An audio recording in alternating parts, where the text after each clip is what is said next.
Well, good morning. Good morning. Let me give you my unabashed, this is my advertisement for the Grace app, if you will. What the Grace app contains, and it's a free downloaded app, it contains all of our devotional studies. And by the way, our devotional studies have now reached almost 300,000 people around the world. It contains all of our study guides that you can download. It contains our entire archived podcast. Every podcast we've ever done is archived on the Grace app. It contains all the events that are happening with Grace School of Theology and Grace Center for Spiritual Development.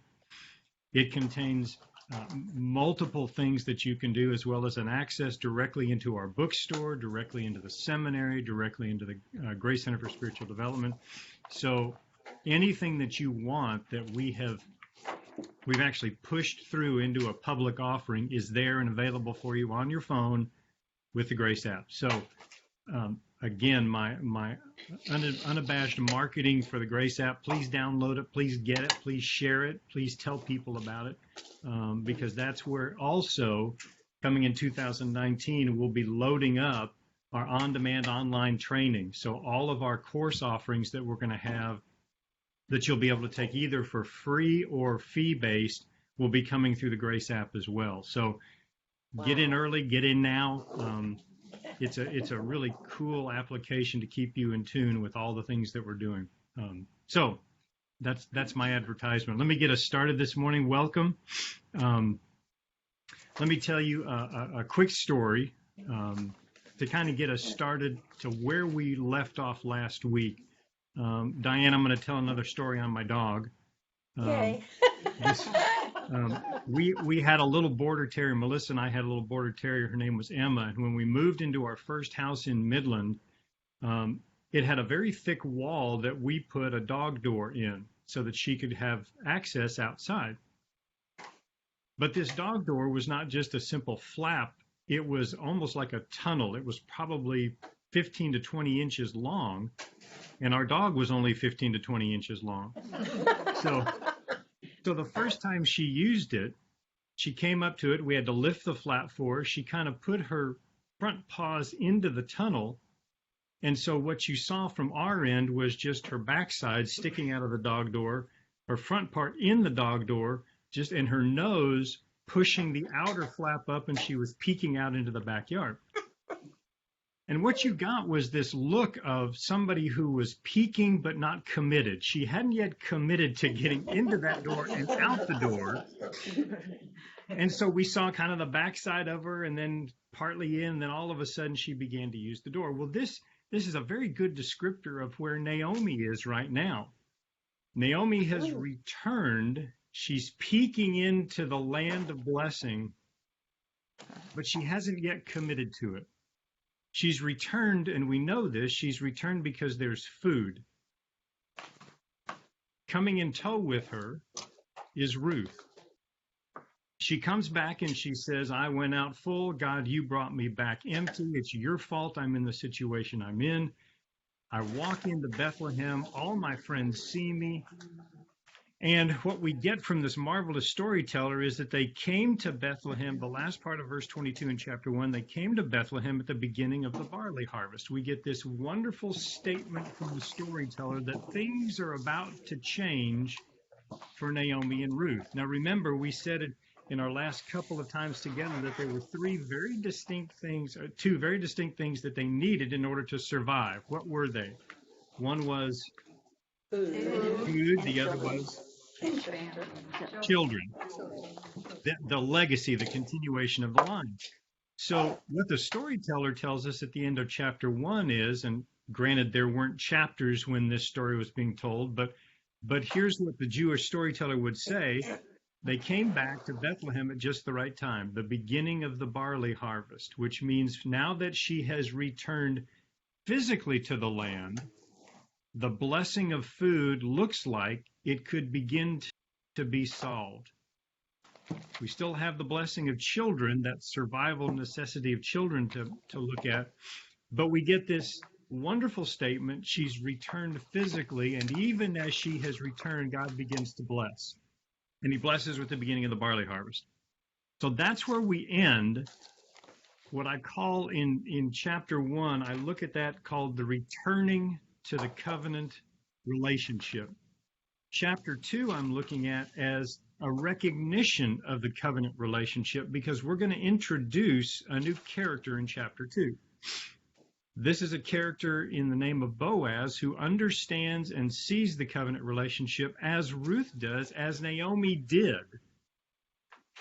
So we're going to look at them coming in, and I want you to notice in chapter 2 in specific, I want you to notice the emphasis that's going to be on obedience in the small things of life. The obedience to the small things of life. We're going to see this over and over and over again. The contrast continues between Naomi and Ruth. We now bring a new character in, and God is going to continue to bless and show his blessing, but we're going to see it come about because of an obedience to the very small things. So, starting in chapter 2, we're going to look at the first 4 verses to begin. And I want you to just see again how marvelous this storyteller is in unfolding the story for us. Starts in verse 1. There was a relative of Naomi's husband, a man of great wealth, of the family of Elimelech. His name was Boaz. Verse 2. So Ruth the Moabitess said to Naomi, please let me go to the field and glean heads of grain after him in whose sight I may find favor. Naomi said to her, go, my daughter. Then she left and went and gleaned in the field after the reapers. And she happened to come to the part of the field belonging to Boaz, who was of the family of Elimelech. Now behold, Boaz came from Bethlehem and said to the reapers, the Lord be with you. And they answered him, the Lord bless you. Now let me back up and let's dive in very deeply into this. The storyteller gives us wonderful descriptive phrases and words specifically for this new character. First of all, he says, there was a relative of Naomi's husband. So there's 2 words right there. This is a relative of Naomi's husband, a man of great wealth of the family of Elimelech. His name was Boaz. Now there's about 5 descriptive words of Boaz here. But here's the first thing I want you to notice. Chapter 1, verse 22 ends with, at the beginning of the barley harvest. Chapter 2, verse 1 begins with, there was a relative. There is family. All of a sudden, we see the potential that food is going to be, that issue of survival is going to be potentially solved. But now, all of a sudden, she comes back, and we find for the first time that there is additional family in the land of blessing. Naomi has other family in the land of blessing. So there is a relative. It's a relative of Naomi's husband. He is a man of great wealth. Let me come back to that in just a minute.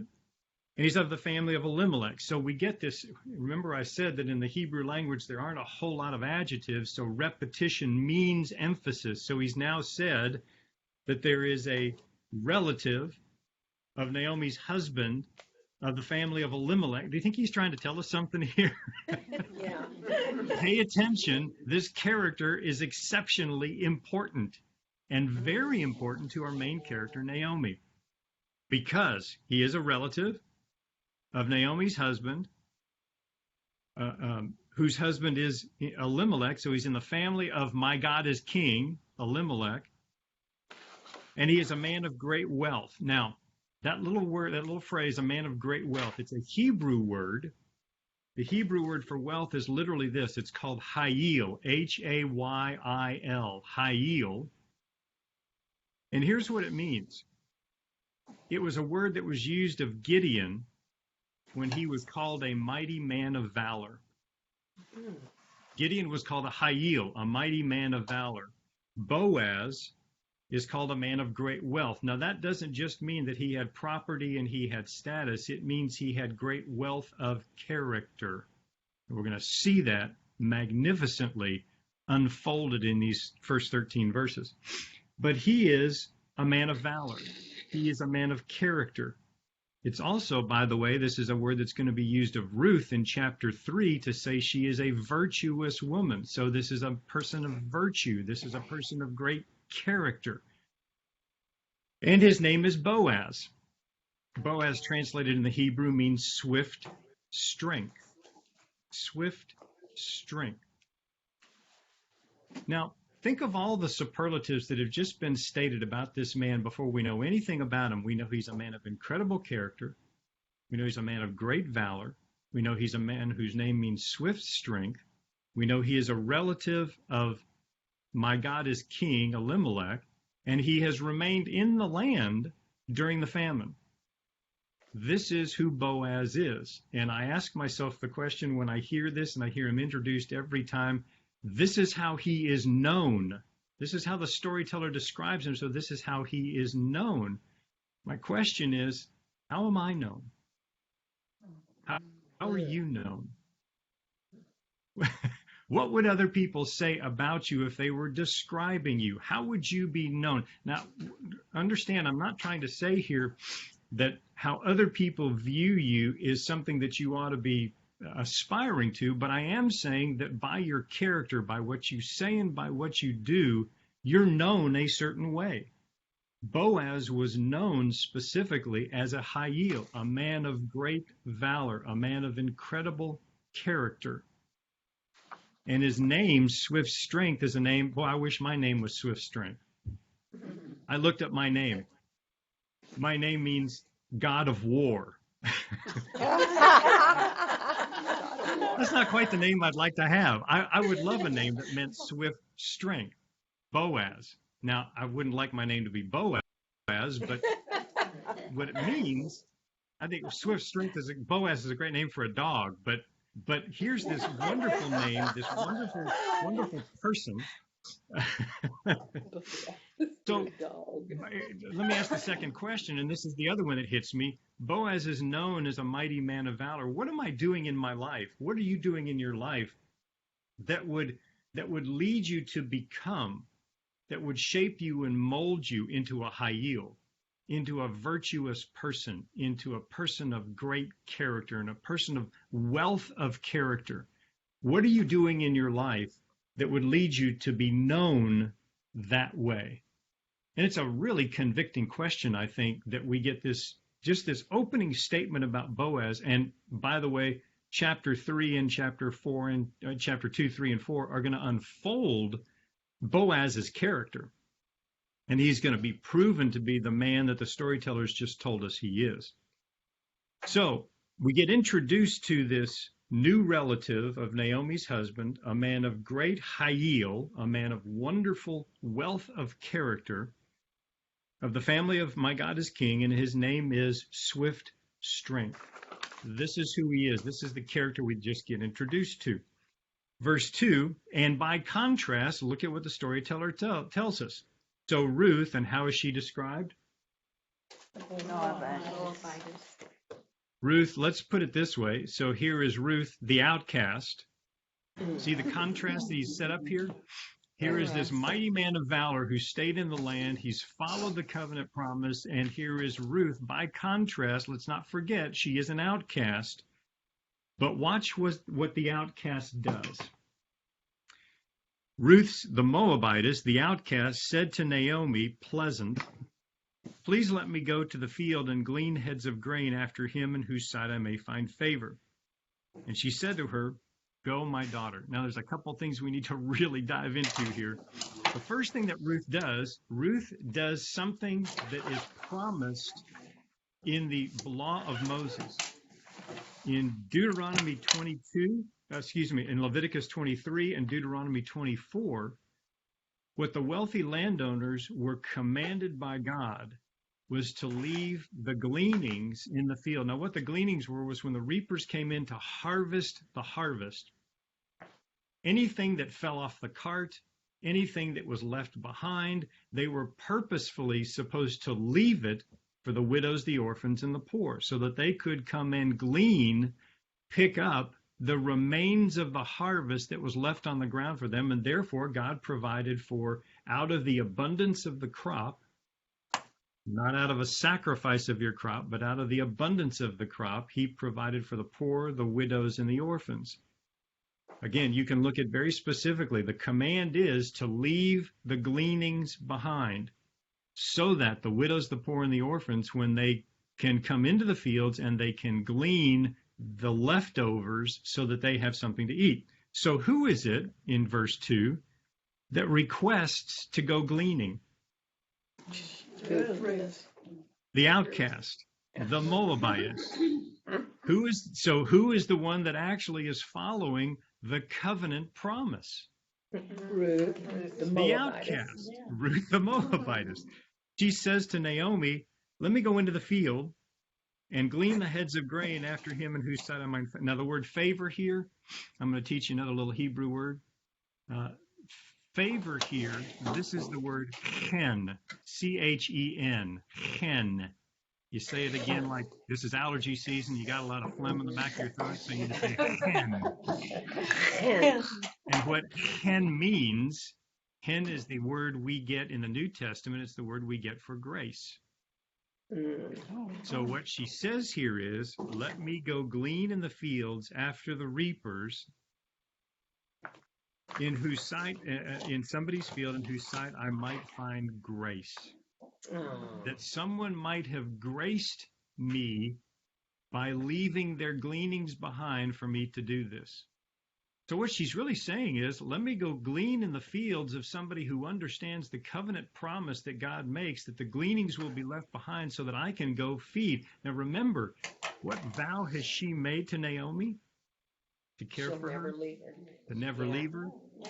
So what's she doing? She is holding to her covenant promise to care for Naomi by going into the fields and gleaning and finding food for the two of them. And she's doing it under the covenant umbrella that God has placed that says, wealthy landowners, leave your gleanings so the poor, the widows, the orphans have something to eat. You see how grace just kind of abounds everywhere you look? So here's what Naomi says, and it's a fascinating thing. She says, go, my daughter. So how does she now describe Ruth? Her daughter. She an outcast? No. She's not an outcast anymore. Way to go, Naomi. But here's my question. Does Naomi know that there's a relative in the land? Yes. Sure. She does. And does Naomi know the covenant promise of gleanings? Yes. So why isn't Naomi walking out the door to go with her to go glean? She's nursing. Old? She's old? Well, she's nursing her now- grudge. I love that. She's nursing her grudge. That's right. It's good. So there is some scholarship that suggests that because she's beyond childbearing years, she's too old to go do this. However, she's probably in her late 40s, early 50s. Certainly not beyond. Yeah. Prime of her life. She's certainly not beyond the capability of going out and at least doing some small bit of gleaning. And if she knows that she has a relative in Boaz still in the town, why has she not gone immediately to say to Boaz, could we glean in your fields? This is, again, whoever said it, she's nursing her grudge. She's still a holdover. This is what I said. She's returned physically to the land, but she hasn't yet returned spiritually to the relationship with God. She's still saying, God, you brought me back empty. There's nothing here. And yet, the barley harvest is going on. There's a relative in the land. Ruth is going out to glean in the covenant promise. These blessings are just beginning to abundantly flow, but she's so focused on what she doesn't have that she can't see everything that God's beginning to provide. Well, So- who would have told her? Wouldn't Naomi have told her Exactly. Oh, yeah. about going out to glean? I think you're exactly right, which again begs the question, if Naomi told her to go out to glean, then why isn't Naomi going out to glean as well? Why is Yeah. Ruth is taking 100% of the initiative to go do this, to actually follow in the covenant promise. Now, hang on, because it's going to really get fun when we begin to see this. But remember at the beginning I said, this is obedience in the little things. Is this a small thing? Go out and glean in the field. No, it's not small. It's a big thing But just to simply go glean, this was an agrarian society. Go out and collect the harvest. Go out and get food. So there was an obedience to what God had provided. The abundance that God wanted to give and bless, there's an obedience to that. And Ruth is following the obedience. Now, thankfully, Naomi didn't look at her and say, no, you got to sit in here and nurse the grudge with me. She just said, let's go. So we get at the end of verse 2, she says, go. And I just love the fact that Naomi calls her my daughter, because there's a recognition by the storyteller here that Ruth is now actually walking in the covenant promise she made to her in chapter 1, verses 16 and 17. This covenant promise, I'm going to be with you and I'm going to care for you. So, verse 3, then, because Naomi said go, she left and went and gleaned in the field after the reapers. Now, I want to make a statement to you here. Ruth does everything covenantally correct. Here's what you get. The reaping in the fields, you would have the owner of the field, who is Boaz in this case, we'll find out in a minute. Underneath Boaz, you would have his servants who were over the reapers. Then you would have the reapers who were under the servants, and you would have the male reapers and the female reapers. So there was a hierarchy: Boaz, servants, male reapers, female reapers, and then you would have the poor, the widows, and the orphans down here. So this is Naomi, this is Ruth, who is an outcast, who is a widow, who is poor, who's coming into a field, and she's at the bottom of the food chain. And she walks into a field, verse 3, she left, went and gleaned in the field after the reapers. So she's doing it in the appropriate order. Notice the order. She's coming after the reapers. Boaz, servants, male reapers, female reapers, poor widows and orphans. Notice what she doesn't do. She doesn't walk into the field and say, excuse me, I'm a poor widow. You need to let me glean. The covenant law says you need to let me. She doesn't do that. She walks into the field after the reapers in her appropriate place. And watch what the storyteller says. She happened to come to the part of the field belonging to Boaz, who, by the way, was of the family of Elimelech, in case you didn't remember that from verse 1. I'm going to tell it to you again so you really understand. Look at where she's wandered in. Now, if we were to move this into today's vernacular, we would say this. By coincidence, she happened into the field. Now, I just want to ask you a question at this point. Have there been any parting of the Red Sea in this story yet? Have there been any miraculous God showing up in a pillar of cloud, a pillar of fire, God opening, doing unbelievable, miraculous things? Has any of that happened in this story so far? But look at how the storyteller tells us she happened to come to the part of the field belonging to Boaz. Do we think by any far stretch that God's hand isn't at work right now? No, it is. Even in the small things, God has directed Ruth, who is walking in the covenant promise, to the right field of the right family of the right man. And look at what he has matched up. He's matched up a woman of character with a man of character. He's matched a woman who is walking in the covenant promise to a man who is walking in the covenant promise. This is obedience in the small things, and God settles himself into the midst of this and begins to orchestrate those events. Though what we don't see is, miraculously, Ruth found her way and fell in love immediately with Boaz. No, we're not going to get that.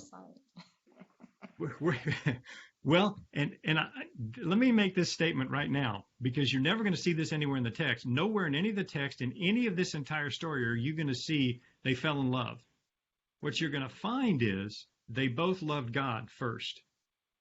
And God begins to orchestrate events for two people that love him first. They are following him in obedience. They are following after the covenant relationship. And God begins to orchestrate events. So she wanders into the field, belonging to swift strength, who is of the family of my God is king. Wow. What a place. Now, verse 4, now because this had all happened, behold, and I'm just going to tell you, anytime you see the word behold in Scripture, it basically means put your seatbelt on because something magnificent is happening. This is the angels declaring, behold, for unto you this day a Savior has been born. He is Christ the Lord. This is, anytime you see behold, it means something magnificent is happening and the storyteller wants to get your attention. Behold, Boaz came from where?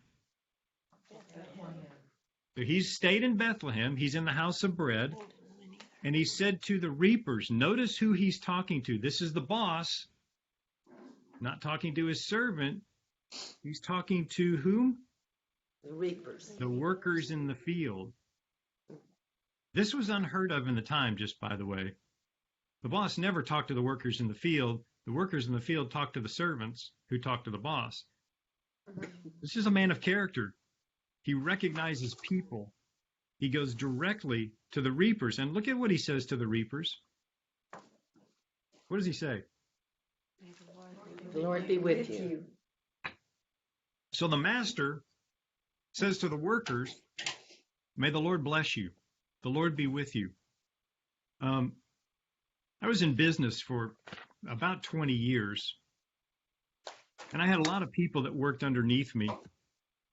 And I am sad to say that it was rare that I ever said to anybody who worked underneath me, the Lord be with you. Mm-hmm. But what a wonderful thing to say to somebody who you work with or who works alongside you or works under your command, under your authority, to say to them, the Lord bless you. Bless you. May the Lord bless you today. And look at the response of the reapers back to their master. The Lord bless you. What a marvelous character trait that Boaz had this kind of relationship with the workers in the field. These are contract laborers. These are the workers in the field that nobody's supposed to notice. But the storyteller's telling us that Boaz noticed him. This mighty Hiel, this man of valor, this man of character, noticed even the reapers, blessed them, and they blessed him. I can also tell you, there weren't a whole lot of people when I was in business that came to me and said, Mark, may the Lord bless you. Said a whole lot about just my mindset when I was in business. And though I held Bible studies and I was with people an awful lot, that wasn't the focus. And I'm sorry to say that wasn't the focus. For Boaz, this was the focus. The focus was blessing the people who worked with him. And they, in turn, blessed him back and gave all the credit to the Lord. It's a beautiful statement about seeing the Lord in everybody and everything. So we see the Lord at work in every person. We see the Lord at work in even the small things about reaping, gleaning. And we see it continue in verse 5. Boaz said to his servants, to his servant who was in charge of the reapers, whose young woman is this? So now understand, Boaz has been out in his field, so he's not the kind of master who sits up in his ivory tower and doesn't get his fingers dirty. He's out in the field. He's out in the field and he's talking to the reapers. He's out in the field and he's talking to his servants. He's out in the field and he's blessing everybody who's around him. He's scattering the blessing and scattering the grace. And he goes to his servant and he says, whose young woman is that? He's pointing at Ruth and he's saying, now she's somebody I don't know, which means he knows everybody else who's working in the fields. That's another great thing. And let me tell you a quick story about my dad. My dad ran a company for 25 years. And at its peak, this company had about 65 people that were working in the company. And my dad knew every single person. He walked out in the shop every single day. He said hi to every single person. He made sure that every single person knew him and he knew them. It was, my dad was a Boaz. That's the kind of guy my dad was. But every single person knew my dad. And he was the kind of guy that would go up and check on people, see how their family was, see what they were doing, see how life was treating them. And he was just that kind of guy. He reminded me a lot of this. He's out in the field. He's out in the workers. He's out doing the work, and right alongside of them. Boaz says to his servant, "Who is this young woman? Who is she? Tell me about who she is." And listen to what the servant says. Now we're going to begin to get the character of Ruth. The servant, who was in charge of the reapers, again, Boaz, servant, reapers, answered and said, look at how he first describes her. It is the young, what kind of woman? Moabite. Moabite. It's the young Moabite woman who came back with Naomi from the country of Moab. So let's just make sure we really understand she's a Moabite from Moab. If I haven't made it really clear, she's an outcast, she's an outcast, she's an outcast. She's a Moabite from Moab, though she came back with Naomi, who, by the way, again, if you're this Jewish audience, you're catching all these little clues of how the storyteller's laying this story out. But now look at what he says in verse 7. Now he begins to talk to her character. She's an outcast, the outcast of the outcast. And she said, verse 7, please let me glean and gather after the reapers among the sheaves. So she came and has continued from morning until now, though she rested a little in the house. There's several things that this servant has just now described of Ruth. First of all, she came humbly. She said, please let me glean and gather, not at the front of the line, but after the reapers. She came humbly. She asked for the opportunity to be able to do what the covenant command of God said to do. She didn't demand it. She didn't claim it. She walked in and she said, please let me glean after the reapers. Now, remember, she's an outcast of outcasts, but she's walking in this covenant promise. And the first thing that we notice is that she does everything right covenantally. She asks, she comes in humbleness. She's done everything correct. And then look at how she's described by the servant. So she came and has continued from morning until now, though she rested a little in the house. How's he describing her? As a hard worker. She's a hard worker. She hasn't come in and demanded, hey, I should be able to glean. Bring the gleanings over to me. I'm going to sit here by a rock. She's gone out and she's worked. She's worked hard in the field. She rested a little bit and she's worked hard in the field. She has done the work. Now understand, the Old Testament command of God, let them glean. But somebody still has to walk in the ability to glean. Somebody still has to go actually gather up that grain. This is Ruth, again, staying true to her covenant vow to Naomi. She's walking in it. She's doing all the right things at all the right places. Wouldn't you just love to know Ruth? This is an incredible woman. She's outcast. She comes in. She's a foreigner. She comes into a land. God directs her to the right place. She asks humbly. She works hard. She's noticed. You know, if we just said, how am I known? How's she known? Has she spoken a word yet?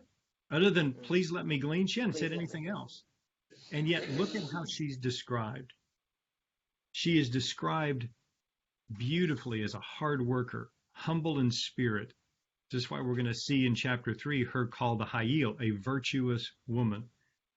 This is, by the way, faithfulness. This is being faithful to walk in the promises that God has laid out. Because what she does is she came and has continued from morning until now. She has worked hard all day. And by the way, who's she working for? Naomi and herself. Yeah. She's doing this work on behalf of the covenant vow she made to Naomi so that she can care for Naomi. I'll say it again. This is a woman I'd really like to know. There's no entitlement here. There's no, I should get this because I'm a poor widow. She actually goes and does what she's supposed to do. So we get by the end of these, verse 7, we now have this wonderful interplay that the storyteller has given us. Food is now back into being. So the possibility of food is there, and the possibility of something else, at least family connection, is there, because she happens to wander into the field of Boaz, another man of character. God is setting up a wonderful interplay of what's going on here. So let's continue. We're now moving into verse 8. Let me share a story real quick. Chuck Colson tells this story, and it's a marvelous story. He was actually going to give a message to a group of 2,200 prisoners. And this was going to be a message where at the end of it, he was going to share the gospel.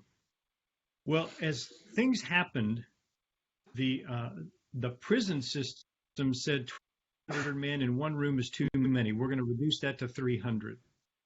So he was a little bit put out that he wasn't going to get a chance to talk to all 2,200. And on the day before he was to arrive, there was a prison riot. They locked the prison down. And so Colson was going to come and he was going to speak to only maybe 2 or 3 or 4 men who were going to be allowed, who weren't participants, and they were going to be allowed to hear him. So he thought to himself, I think I'll just do a little 10-minute devotional, get in, get out, and be done. It's only going to be 3 or 4 men. I'm just going to do this small message. And he said the Holy Spirit stopped him and said, nope, you have a message to give. And whether it's 1 man or 1,000,000, you go give that message with all your passion and all your heart. So he did. There were 5 men. He gave the message. He got up to leave. The warden came over to him and he said, I'm just really sorry. Colson said, I'm just really sorry there couldn't have been more men. He said, well, then you haven't heard. And Colson said, heard what? He said, well, we videotaped the entire message. And the prison board now has said, not only is your message going to be given to all 2,200 men, but for the next month, it's going to be played at every single prison in our system. Oh. So the gospel was heard because of his faithfulness to do this. And he said, I learned 3 lessons from this, and I love these 3 lessons. The first is this. He said, Mother Teresa was right. God calls us to faithfulness, not success. First lesson, God calls us to faithfulness, not success. Second, when our goal is to change society, we often fail. When it is simple obedience to God, He blesses our efforts more than we can imagine. And third, we should not grow weary in well-doing, for we shall reap a harvest if we faint not. I'll send those to you. You don't have to try to write them all down. Diane, I'll send them to you. You can pass them out. All right. Thank you. Those 3 lessons, just simple lessons about faithfulness. We're seeing that in Boaz, who is faithful to remain in the land. We see it in Ruth, who is faithful to get out in the field. We see it in God beginning to orchestrate between these 2 who were faithful to the covenant commands of God, the covenant promises of God, to walk in those and to even walk in those in the little things of life. That is a person of character. That is a person of valor. Starting in verse 8, then Boaz said to Ruth, now look at the change here. So Boaz has talked with the reapers. He's talked with the servants. Now who is he talking directly to? Ruth. He's talking directly to Ruth. He goes up to her.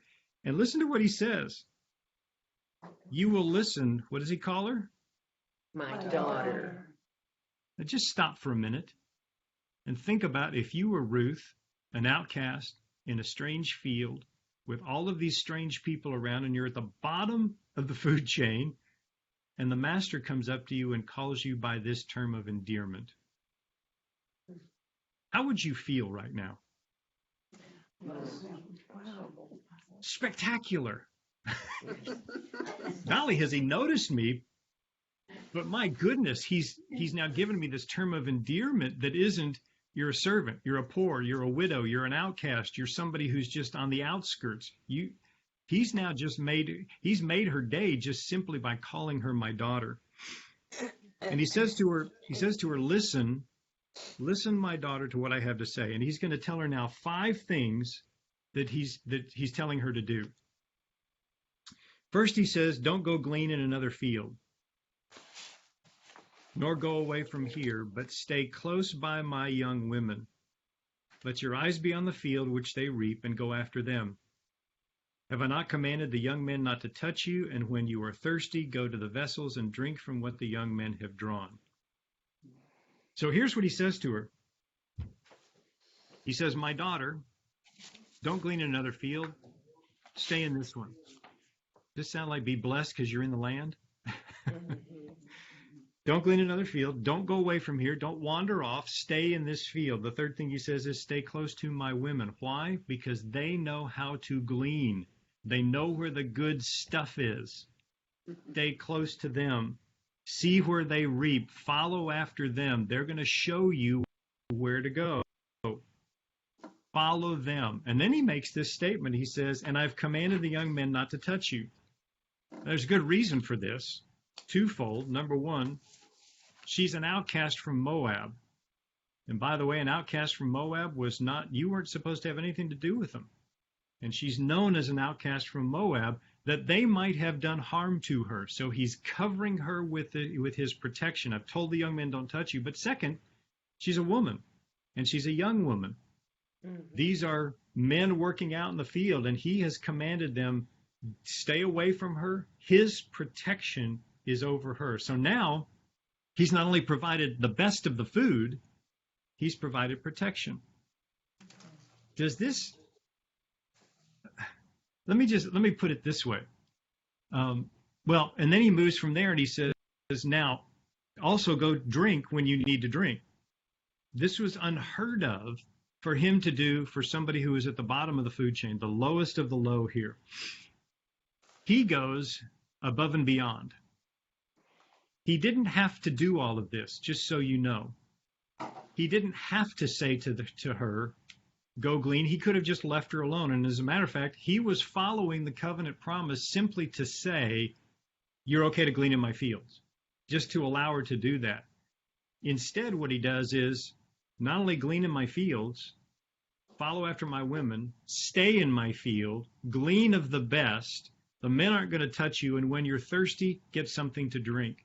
He has provided above and beyond the call of the law. He's gone above and beyond. Now, let me move you fast forward to Jesus in the New Testament, Sermon on the Mount. If someone needs your shirt, give them your coat too, right? Go above and beyond. This is the heaping of burning coals. This is when you take the coals, when somebody runs out of fire, you take the coals that are in a bin on your head and you actually heap coals upon them. It's heaping blessing upon them. This is the blessing time and time again being heaped on them. And Boaz right now is heaping blessing upon blessing upon blessing on Ruth. And by the world's standards, is she worthy of this? No. She's an outcast. She's a Moabitess. There is no way that this should be being done for her. And oh, by the way, where's Naomi? Just this little sideline question. Okay. Watching soap operas, eating bonbons. Okay, so now we've got this wonderful thing that Boaz has done. He's gone above and beyond the call, which, by the way, should be a statement to all of us. It's the call to all of us. We don't just do the minimum. And the point that's going to be made here ultimately is that because we have been graced, we then should grace abundantly. As we've been graced abundantly, we should grace abundantly to others. So here's what she does. So Ruth stood up and said to Boaz, it's about time.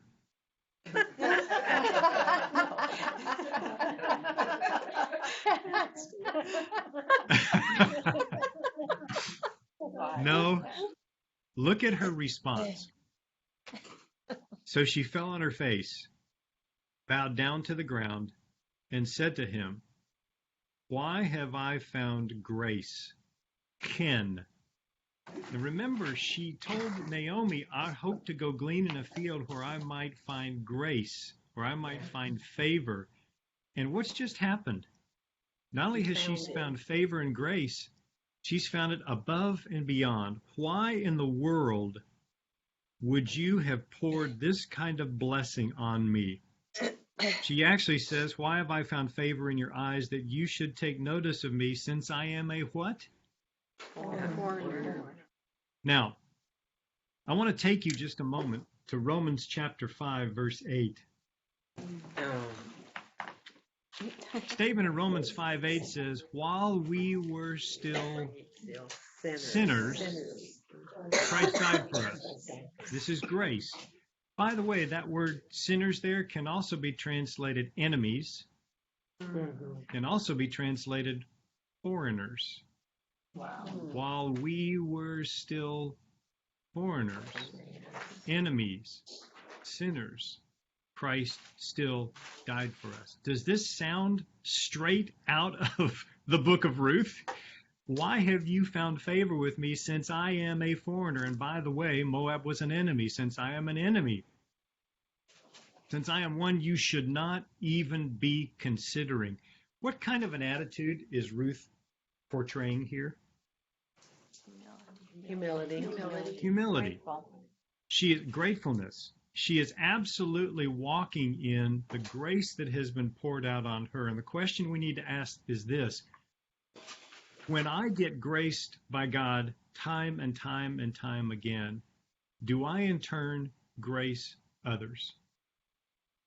Do I recognize the abundance with which I've been graced? And do I in turn graciously, abundantly pour that on others? That should be the mark.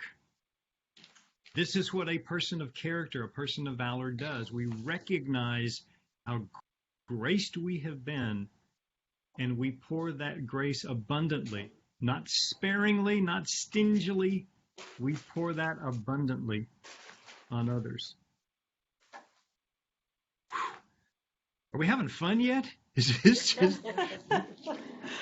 Okay. So she fell on her face. She has this wonderful, humble spirit. Why should you take note of me, since I am a foreigner? And by the way, this is the same cry that we as Gentiles, before we were believers in Christ, we should be looking at Christ. We were outcasts. Why, Christ, would you look upon me with grace?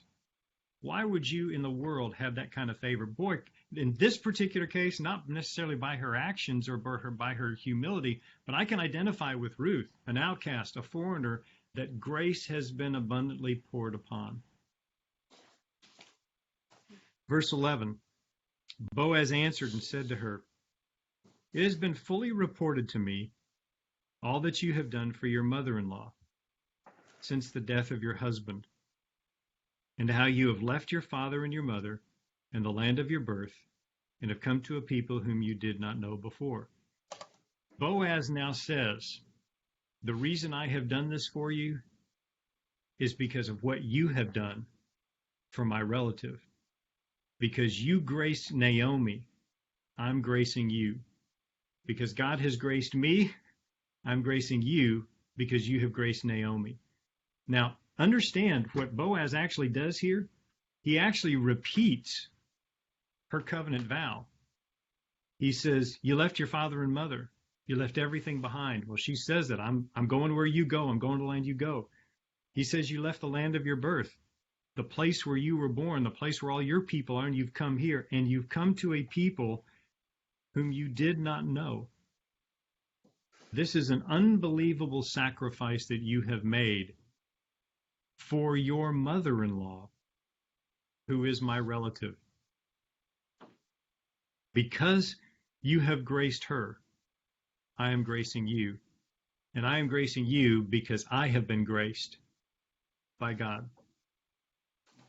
So here's what I would say. Is Ruth, by her actions, by the way she has done this, is she portraying God in what she's doing here?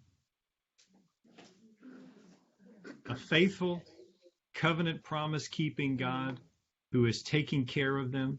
Is Boaz showing this same God? Is he showing the world who God is? Yes. simply by the actions of gracing one another. It's this marvelous, marvelous look at how grace, when it abounds, should be shared. Notice that Boaz doesn't say, hey, I'm this wealthy landowner, I'm going to leave all my food to myself, I'm going to keep it, I need it, it's going to make me money. No, he freely gives it. He freely shares it, and he freely graces others. Has Ruth noticed, has she recognized grace that's been poured upon her? Yes. Has Boaz recognized grace poured upon him? Yes. Do we recognize grace poured upon us? I hope we do. I hope we do. Amen. Okay, last two verses, and it's going to get really fun. So notice now who Boaz gives the credit to. The Lord repay your work with a full reward given you by the Lord God of Israel, under whose wings you have come for refuge. Who does he give credit to? God. Yeah, because let's face it, Boaz's wealth, his land, his property, this crop has come about because he stayed faithful and God created and built that crop after a famine. Boaz stayed in the land.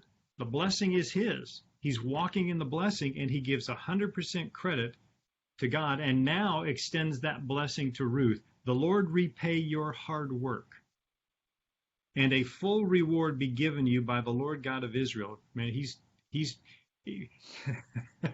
has now given her both barrels of who God is.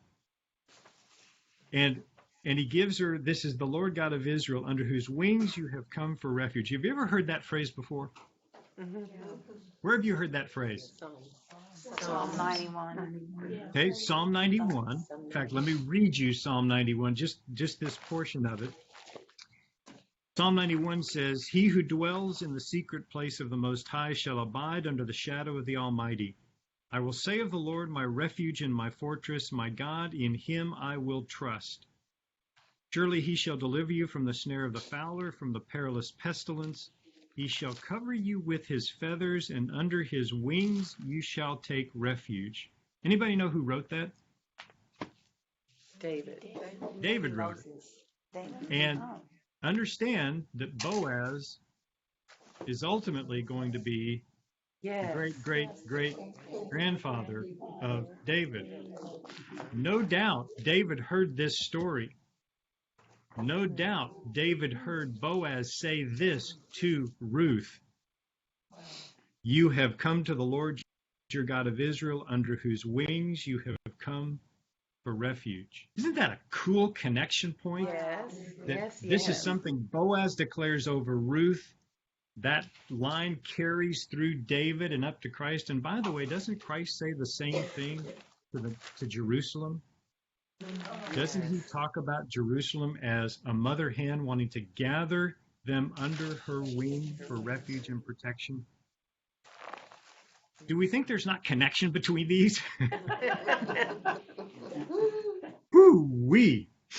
So we get this wonderful connection. We get this wonderful blessing. I do ask the question, how do I bless others? Do I actually send the blessings of God upon others? How do I physically bless somebody else? Here, he is giving her the blessing of God and saying, you've recognized his protection. You've recognized his refuge. I am, by the way, going to give you that protection and refuge because I am graced by God. This is just that wonderful cyclical grace that goes one on top of another on top of another. And now I want you to see how she responds. She says, let me find, what's the word? Favor. Chen. Okay. Chen, let me find grace in your sight, my Lord, for you have comforted me, and you have spoken kindly. That kindly is the word we learned 2 weeks ago. It's the word chesed. It is, for you have spoken with loyal love to me. And here she calls herself your maidservant. Now, I want to stop for just a second because this is one more connecting point. There are several women in Scripture that have been called maidservants. But there are only two women that have described themselves as a maidservant. This is the first, Ruth. Do you know the second? Mary. Mary. At the birth, when the angel comes and gives her the pronouncement, and she says, I am your maidservant, let it be done to me according to your word. There's the only two women in all of Scripture that call themselves maidservant. You think there's a connection between Ruth and Mary? The birth line of Christ, the cities of Bethlehem, the house of bread. Do we think there's a connection here? Yes.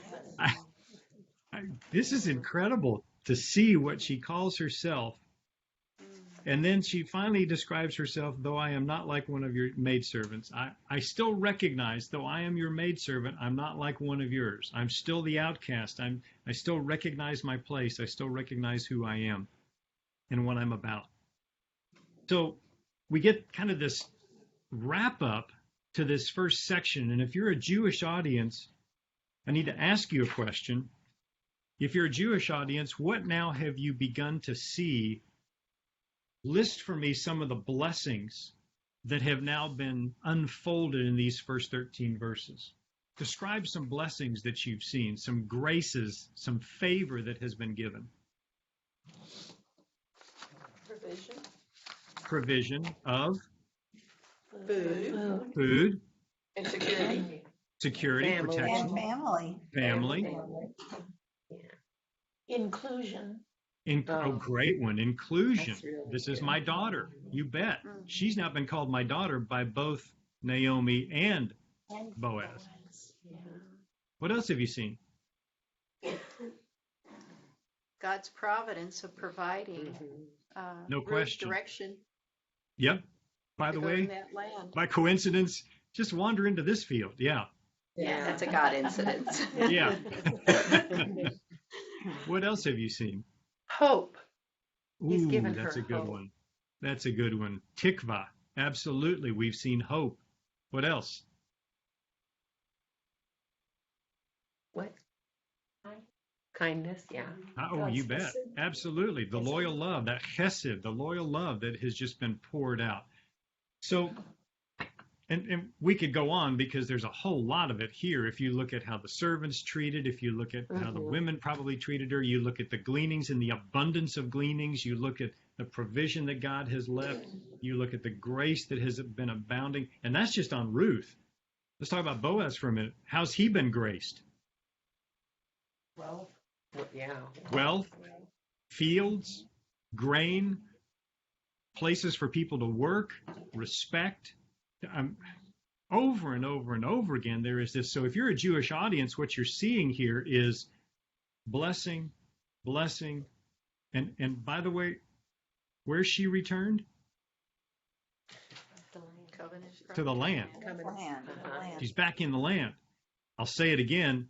Who's now the recipient of all this blessing directly? Ruth. She's out. She's the outcast. She's out. The outcast is the one who's getting all this blessing. Who is going to get the blessing, though she isn't out there? Naomi. Yeah. God is still providing for her. Naomi is being true. Boaz has been true. We see these two begin to come together. Boaz goes above and beyond. Has Ruth gone above and beyond? Yes, definitely. Yeah, absolutely. So with an overarching statement that I want to leave you with, a question here, and I'm going to read a very quick poem. Do I believe that I am graced by God? Do you believe you've been graced by God? Yes. Do we act like it? Not always. So the question then is, if I've been graced, how then do I share that grace with others? How then do I share the recognition of God's grace that is abundantly around me? How do I share that with others? We see Boaz doing it. We see Ruth doing it. Unfortunately, we see Naomi sitting in, nursing her grudge. Ultimately, just hang in because she's going to get there in chapter 4. But the question is, we see grace all around us. We see ourselves graced time and time time again, and I just pray that we are not believers that don't recognize the grace, or we take the grace for granted. Because what God desires is, as he has graced us, that we grace others. And we see a marvelous example in these two people of character, and their character comes to the forefront in the midst of this gracing by God. So here's a little poem, and I'm going to leave you with this. It's called If I Had Only Known. It's by two women, Nancy Spielberg and Dorothy Purdy. And it's a very short poem, but it is incredibly convicting. It goes like this. Lord, I crawled across the barrenness to you with my empty cup, uncertain in asking any small drop of refreshment. If I had only known you better, I would have come running with a bucket. God desires to bless us overwhelmingly. And unfortunately, we come to him too many times with a cup instead of a bucket. And the beautiful thing about a bucket is it allows us to pour it out on other people. God desires to bless us, to grace us, so that we can manifest him to others, share him with others. We see in Ruth and Boaz, we see the grace of God magnificently through these two people. Do I recognize it? When I'm blessed with it, do I share it? And do I share it abundantly? Ruth chapter 2, verses 1 through 13. We'll end the chapter next week. Any questions, thoughts, comments? Lots to think about, I know.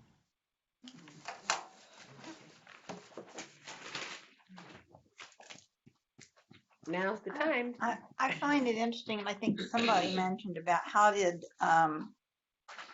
Ruth know about the covenant, about the gleaning? Yes. And it would have to have been from Naomi, right? And it seems yes. from other things when she was talking about wanting Naomi to be God to be her God. Naomi seemed to have taught Ruth an awful lot, but didn't apply it to herself. Yeah. Well, and let's, again, what we'd love to be able to say is we'd love to be able to see Ruth walking, or Naomi walking where Ruth walks. We'd love to see that. And hang on, because she will get there. But let's not forget where Naomi is. Naomi is still looking at God and saying, you're to blame for my situation. And there is a lesson there for us. The lesson there, and actually this was a lesson big for the nation of Israel, who used to blame God for their oppression, though they were the ones who wandered away from it. The question is, or the response needs to be, am I continuing to return to God? Have I walked away from him? Am I sitting outside because I've walked away from God himself? And should I be, where should I be? Should I be turned and walking back toward him where the blessing is? Because even when I have walked away from him, there's no better place to be than in the presence of God, because he is the one that administers forgiveness. He's the one that administers grace. He's the one that administers peace. He's the one that administers comfort. I need to be sitting in the midst of the one sitting at the feet of the one who administers that. We'd love to, right now, we'd love to be seeing Naomi go, get out there, experience the blessing. She's not there yet. And I'll say it again, there are many times in which it takes me time to I don't recognize God immediately. It takes me time to recognize God and how much I've been graced so that I can ultimately get there. Yes, I think Naomi shared a whole lot of who she was, but remember, she was in a foreign land for 10 years, a really evil foreign land for 10 years. That had to have taken its toll. And so we see her, whoever it was that said it, I'm going to adopt the phrase, she's nursing her grudge. It's a great phrase. I'm going to hang on to that one, because that's who she is. And she is still walking in, this is a huge play in this whole book. She's still walking in, I've got to solve this myself. This is human wisdom. Ruth is already walking in God's wisdom. She's already walking in the covenant promises. Boaz has never left it. So we're going to wait and see Naomi begin to walk in the covenant promise. We're going to see her begin to walk like she knows she should, but it's going to take her some time. She's not there yet. So But it's interesting as God is patient with us, we need to be patient with Naomi. It's interesting though that Ruth was in that same idolatry country too that Naomi was, and she didn't have the background to begin with that Naomi did. I guess maybe Ruth came from, she could see how bad this was where she was living, and saw what Naomi had was so much better. When sometimes Naomi, I know I can be like her. I don't appreciate what I had.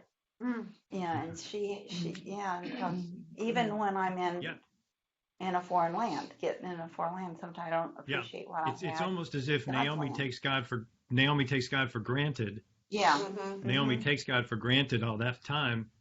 And for Ruth, it's fresh and new. I mean, when you share the gospel and somebody new comes to Christ, all of a sudden, everything they're learning, everything they're experiencing is all fresh and new for them. And by the way, it really becomes fresh and new for us as we disciple them and walk them through it. It's really fun to help somebody grow in their relationship with Christ. And the beauty of what Christ does is he helps us grow in our relationship with him too because of that relationship.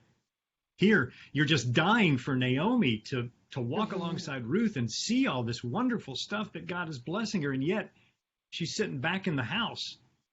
And we're going to see at the end of chapter 1 when Ruth shows up and says, boom, look at everything God did. She still isn't going to learn it. It's going to take her till the end of chapter 3 to learn it. But Hey, Mark. we're pulling for her. Mark, Yes. can I just, an observation, just when you think about how life breaks us, I mean, Naomi, she lost her husband. I mean, I think about that and I think that would just destroy me if I lost my husband, but then I also lost my 2 sons, my only sons. And that would take a lot to get over, and that grieving, and then if you didn't have any support where you were living and no support systems and everything, you'd be walking alone in that grief. And when it doesn't have an outlet, you could start thinking a lot of things about who God is and how come this happened and on, and bitterness could set in and blah, blah, blah. So, on the other side, you really grieve for her because she lost sight of God in her life. And it's so awesome when God uses, like he's using Ruth, who, it's just amazing. But yeah, I feel for Naomi, and it'd be easy for me to go, man, you're forgetting all the things of what God said and the covenant and all that. But when you look at it from a human standpoint, that's a broken woman. Yes. It truly seems to be a story of lost hope and found hope. Yeah. Lost hope for Naomi, but found hope for Ruth. And that seems to be the found hope story. for Naomi. Yeah. Eventually. Later. But isn't it a fascinating thing that hope for Naomi is going to eventually come through the outcast? Yes. So maybe one of the lessons here is when we least expect it, God shows up, and he shows up in ways that we may never dream because we're not necessarily looking for him. And Tammy, let me go back to your statement. Yes, she is walking in this, though it's been 10 years since all that occurred.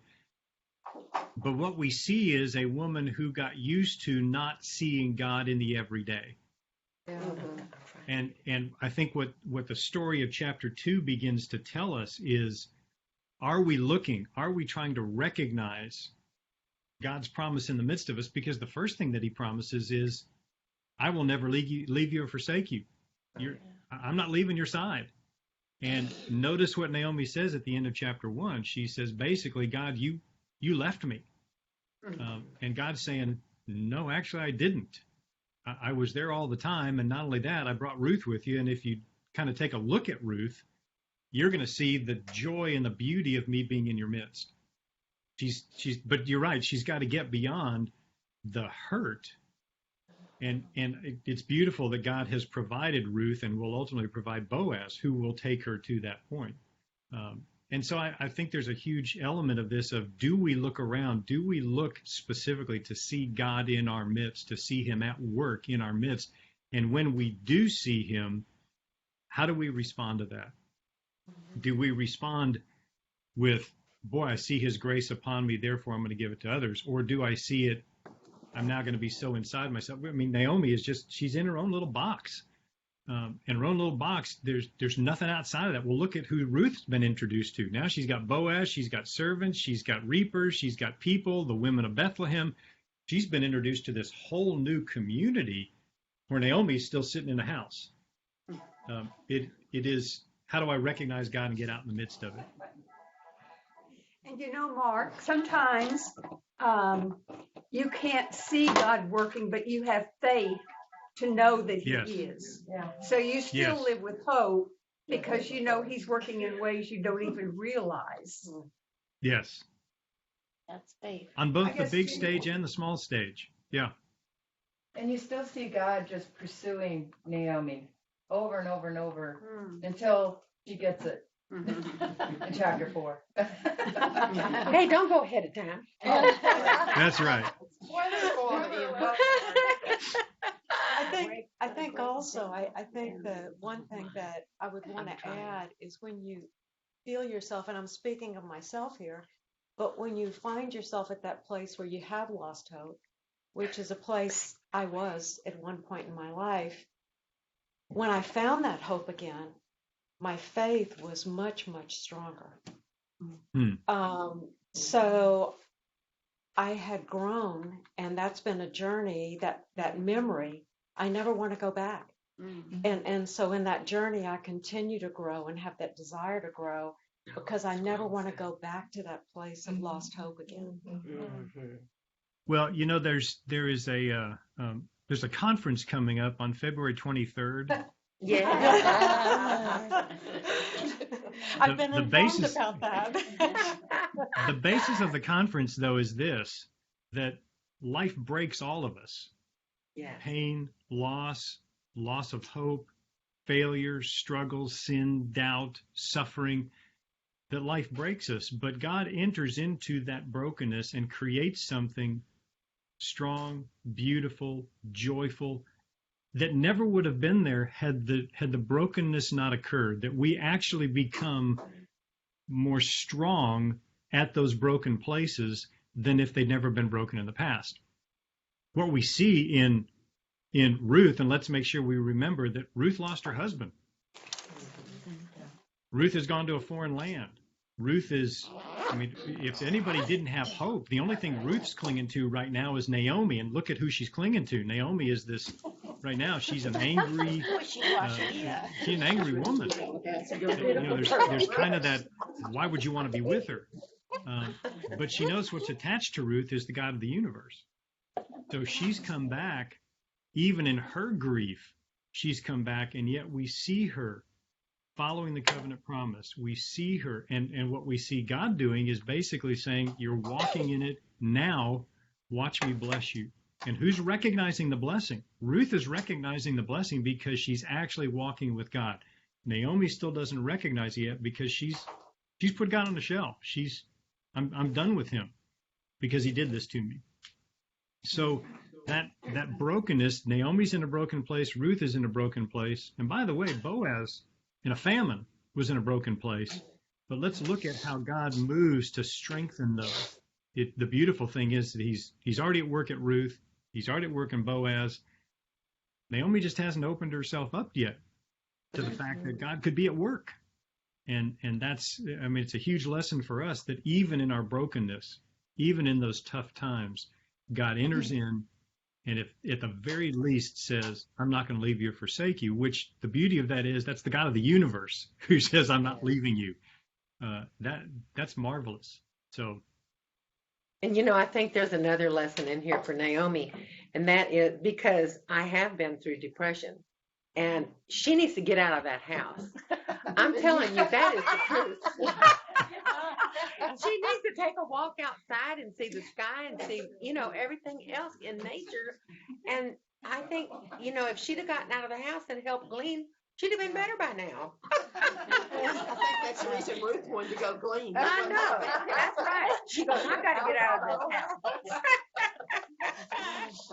Anyway, I just see that as, you can't stay stuck in the house either. So I know this is all about God's timing, but poor thing. But when you're depressed, Yeah. clinical depression, It is real. you want to stay not only in your house, but in your bed with the covers over your head. Yeah. So, that's a good point, is that sometimes you just have to make yourself get up. But I have a feeling move next forward. week when Ruth comes and tells her what's going on, she's going to think about going outside. Mark, this was great. Any other questions for Mark? I have an observation, Mark. Sure. About Boaz, blessing the harvesters. And then in verse 12, to me, he's blessing Ruth. Yes. May the Lord repay you for what you have done. May you be richly rewarded by the Lord, the God of Israel. And so for him to say the God of Israel, I'm almost thinking about back to Israel being a blessing to draw the Gentiles in. He's blessing a Gentile woman. Yep. He's a type of Christ to me, a type of Jesus, that he blesses her and then says, under whose wings, again, to me, it's a picture of salvation. So like you said, she walked back to the land with Naomi, and yet she, like the prodigal, walking back, is now under a blessing of salvation. Well, think of it, and it's a great point. We're going to learn the title, the actual title of Boaz, what he is known as. It's a beautiful, I'm going to hold on that one. But the second thing that you need to understand is they're still walking under the Abrahamic covenant. And what was the Abrahamic covenant? We're promising you land, seed, blessing forever. That was God's blessing upon them. And so, yes, he is this beautiful statement that he makes, that the Lord repay your work, a full reward given you by the Lord God of Israel. The nation of Israel was meant to be God's physical manifestation and blessing. Remember, whoever blesses you, I will bless. Whoever curses you, I will curse. The nation of Israel was meant to be that blessing in order to draw the Gentiles, and it's exactly correct. And so you get this beautiful statement of the unfolding of God's grace through Boaz onto Ruth, one who is an outcast. It's a marvelous picture, and that's going to continue. We're going to see that even more so in chapter 3 as we look at that covenant relationship continue. But hang on, because you're going to give away a really huge portion of this when we get to chapter 3. I peeked ahead.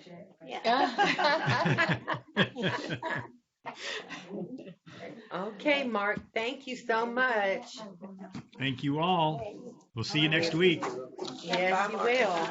Bye-bye. My car in.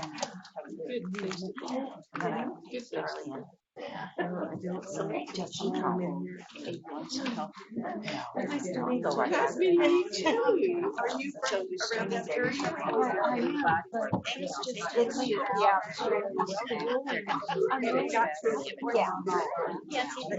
He's doing really well, but I can't get it. Takes a while. Yeah. That's right. So you can help my son. I got everything.